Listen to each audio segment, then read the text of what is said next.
kedua kami persilahkan dari Asosiasi Baja. Silakan Pak. Assalamualaikum warahmatullahi wabarakatuh. Perkenalkan, saya Ismail Mangri, Vice Chairman dari Asosiasi Industri Baja Indonesia, yang dikenal IISIA. Terima kasih Ibu Pimpinan dan anggota Dewan yang saya hormati.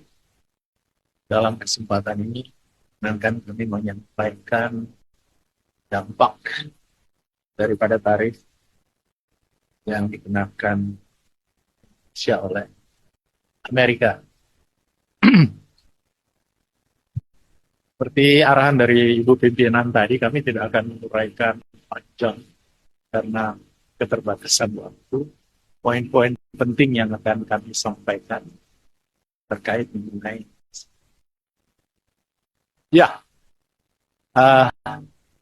asosiasi kami terdiri dari 196 perusahaan, Bu, dengan investasi sekitar 17 miliar US dollar.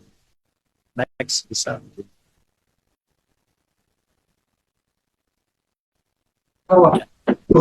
Nggak benar itu, lanjut Dan mengenai dampak daripada kebijakan pemerintah Amerika terhadap industri baja, sebenarnya kami boleh sampaikan dalam kesempatan yang baik ini.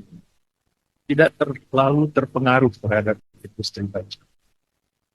Ya, karena ekspor kami ke Amerika itu tidak lebih dari 1%.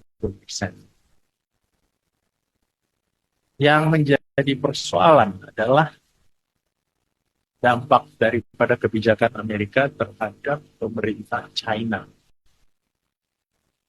Ini yang menjadi persoalan besar untuk kami. Karena produk baja kita, Indonesia, itu hanya sekitar 17-18 juta ton per tahun. 17-18 juta ton per tahun. Dapat memenuhi kebutuhan industri dalam negeri dengan utilisasi hanya sekitar 50-60% saja. Jadi kita masih punya kapasitas hampir 50% yang belum bergerak. Dan yang berbahaya daripada industri baja kami, dampak terhadap Amerika menetapkan ke China, sehingga China tidak bisa melakukan ekspor ke Amerika. Kapasitas atau produk Cina di tahun 2023-2024 itu 1,2 miliar ton. 1,2 miliar ton. Kita cuma 20 juta, Pak. Bayangkan kalau mereka nggak bisa ekspor ke Amerika. Dan itulah hari ini satu kehormatan buat kami industri menyuarakan di depan wakil kami yang terhormat. Bagaimana kita melindungi industri baja yang menurut rule of the game-nya di industri bahwa baja itu adalah mother of industry. ya izin Bu Ketua. Kalau ke Amerika berapa Pak dia ekspor? Maksudnya volume ekspor dari China tadi. Yang kita punya, Pak. Bukan yang kita, yang Cina ke Amerika, karena itu berpengaruh dengan pasar global. Itu sampai 35%. Jadi besar sekali. Kalau mereka tertutup, kemudian kita nggak melakukan proteksi terhadap industri baja di Indonesia, ini langsung kita kolaps. Langsung kolaps. Oleh sebab itu kami mengharapkan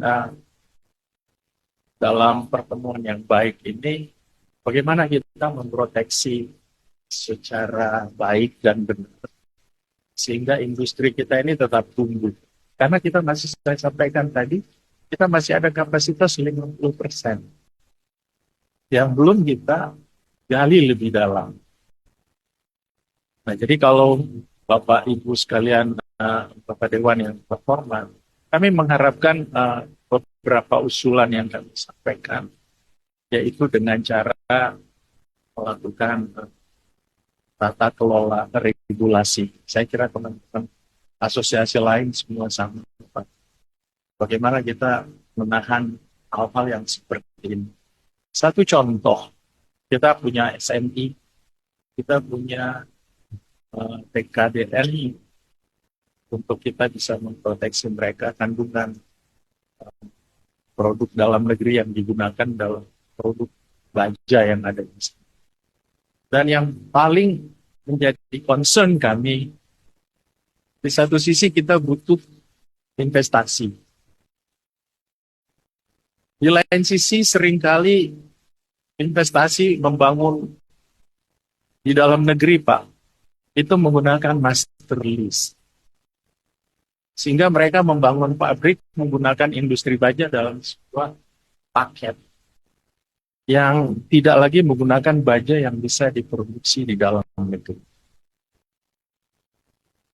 Di satu sisi kita didorong untuk investasi, terus mereka bikin pabrik besar-besaran di Indonesia, dan itu paket, Pak, masuk semua. Kita cuma nonton lewat, mereka masuk. Nah, ini menjadi sangat perhatian besar, Pak, di dalam menentukan regulasi saat bernegosiasi dengan BKPM, dengan bagaimana mereka membangun pabrik baja di sini. Tapi kan semua mereka mesti gunakan baja, Pak. Tapi itu mereka datangkan semua. Dan kita tidak bisa di antara investasi dengan kebijakan-kebijakan yang lain. Itulah sebabnya kami mohon dalam kesempatan yang baik ini, kami minta dilindungi dari hal-hal yang seperti mengatur tata kelola regulasi yang tertentu. Saya kira itu mungkin yang bisa sampaikan karena keterbatasan waktu. Tapi terima kasih pada pimpinan anggota Dewan, mohon menjadi perhatian. Baik, Terima kasih. Wassalamualaikum warahmatullahi wabarakatuh. terima kasih.